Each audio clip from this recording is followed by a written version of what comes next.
सलाम, नमस्ते, सत श्री अकाल। मैं ख़ुसूसी प्रोग्राम में आपके साथ हूँ और मामला गाज़ा का है। बेसिकली दोस्तों जिस तरीके से कल एक बड़ा हमला हुआ है गोलान हाइट पर एक स्कूल में 12 लोग वहाँ पर मारे गए हैं। इस मामले को लेकर ये मुद्दा बहुत बड़ा हो चुका है। इसमें कूटनीतिक फ़ायदे उठाने की तमाम कोशिशें की जा रही हैं। इसके 2 कूटनीतिक पहलू बहुत इम्पोर्टेंट है, जो एक नेतन्याहू की अमेरिका यात्रा से जुड़ा है और दूसरा हिज़्बुल्लाह के दबाव से। तो दोस्तों, नेतन्याहू जो है जिस तरीके से वो हैरिस से मिले, उसके बाद ट्रंप से मुलाकात की और ये सब चीज़ चल ही रही थी कि वो अपनी लॉबिंग कर रहे थे। इसी बीच में उनको इशारे मिल चुके थे कि शायद कमला हैरिस भी उस तरह का उसका सपोर्ट ना कर सके जिस जैसा वो चाहता है।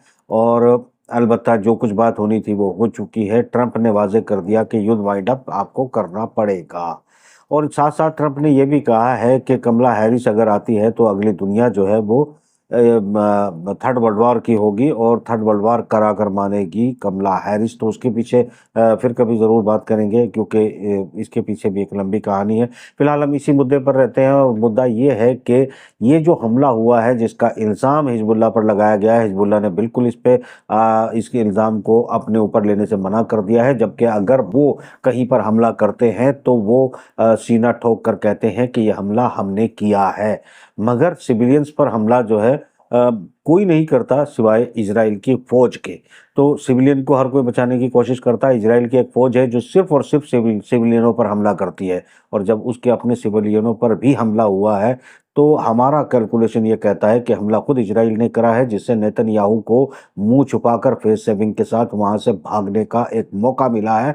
और इससे वो थ्रेट देने का जो है काम कर रहा है अमेरिका को, अमेरिका के थिंक टैंक को, कि तुम मेरी बात सुनने के लिए तैयार नहीं हो, इसलिए मेरे यहाँ जो हमला हुआ है, या वो भी सब इंटेलिजेंस जानती है, वो जानते हैं कि इसने करवाया होगा। और फिर इसका नाम लेकर उसने बड़े युद्ध की तैयारी हिजबुल्लाह के साथ कर ली है। मगर क्या इजराइल बड़ा युद्ध कर सकता है? इसमें नेतन्याहू का ये भी कहना है कि हिजबुल्लाह के पास आखिरी मौका है युद्ध रोकने का कि वो अपनी फौजों को यहाँ से पीछे हटा ले, यानी हिजबुल्लाह के लड़ाकों को यहाँ से हटा ले सीमाओं से, और वो खुला छोड़ दे कि वो एक एक चुन चुन के जो है फ़लस्तीनियों को कत्ल कर दे और इस जगह को खाली करके यहाँ डांस बार शुरू करवा दे। तो कुल मिला के ये चाहता है नेतन्याहू, और दुनिया इस तमाशे को बड़े प्यार से देख रही है, आप भी देखिएगा।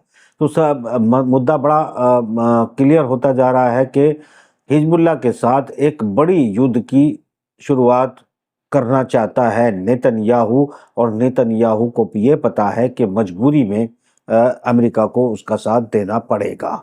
तो जो अमेरिकी थिंक टैंक इस वक्त बना करने की कोशिश कर रहा था, डिनायल मोड में आ रहा था, उस पर एक मनोवैज्ञानिक दबाव बनाने के लिए, थ्रेट करने के लिए अपने ऊपर उसने हमला किया। और इस हमले को उसने जो है हिजबुल्लाह के नाम लगा दिया, जिससे आपने देखा है कि जिस तरीके से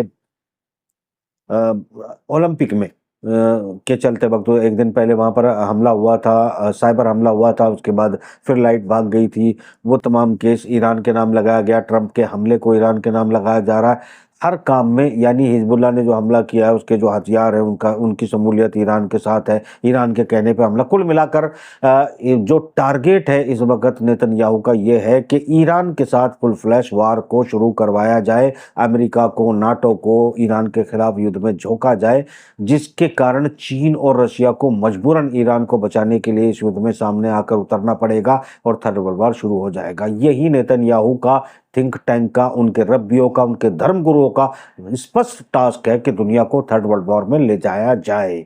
और ट्रंप भी बड़े स्पष्ट तौर पर कह चुका है कमला हैरिस अगर जीत के आती है तो दुनिया में थर्ड वर्ल्ड वॉर कोई नहीं रोक सकता।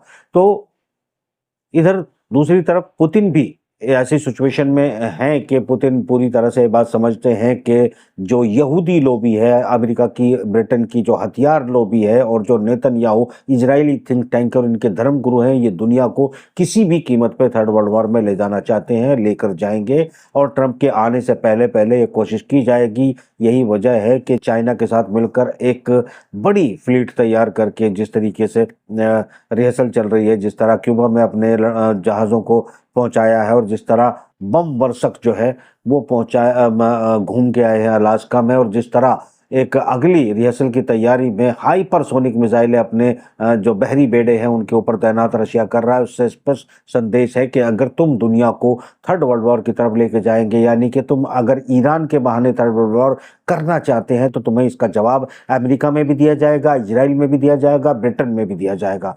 ये धमकी पहले भी दी जा चुकी है। कुल मिलाकर मगर एक बात बड़ी स्पष्ट है कि दुनिया कितनी असहाय है, कितनी मजबूर है और कितनी लाचार है यहूदी लॉबी के सामने कि ओलंपिक में जिस तरीके का प्रदर्शन किया गया, ईसाई धर्म का मजाक उड़ाया गया और ये कुछ ना कर सके। तो कुल मिलाकर चाहे वो किसी भी दूसरा यहूदियत को छोड़कर कोई भी दुनिया का धर्म हो, ये उन्हीं के लोगों से या दूसरे लोगों से मिलजुल कर उनका मजाक उड़वा रहे हैं और दुनिया को एक धर्म, अपने धर्म के हिसाब से ये जो है आर्मगेडोन की तरफ लेकर जा रहे हैं, कयामत की तरफ लेकर जा रहे हैं। ये यानी नॉट ओनली कयामत, मतलब एक बड़ा युद्ध जिसमें बहुत सारी दुनिया मारी जाएगी। वो एक प्रेडिक्शन है उनकी किताबों की, उसके हिसाब से दुनिया को वो किसी भी कीमत पे लेके जाना चाहते हैं और यही कोशिश की गई है।